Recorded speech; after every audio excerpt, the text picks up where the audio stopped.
Hello বন্ধুরা, আসসালামু আলাইকুম। বলো তো আজকে কী রান্না করব। আজকে রেসিপিটির নাম দেব জিভে জল আনা রেসিপি।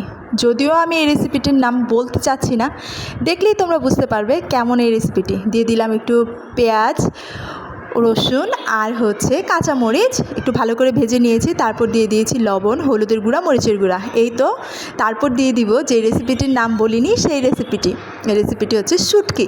আসলে এই শুটকিটার নাম আমি জানি না, তাই আমি বলতে পারলাম না, দুঃখিত। তবে এই শুটকিটা আমার খুবই পছন্দের। এই তো দিয়ে দিলাম একটু পানি, ব্যাস হয়ে গেল আবার শুটকি রান্না। একটু ভুনা ভুনা হলেই নামিয়ে নেব। আর অপর পাশে আমি কিন্তু মাছ ভাজা করছি, দেখতেই পারবে।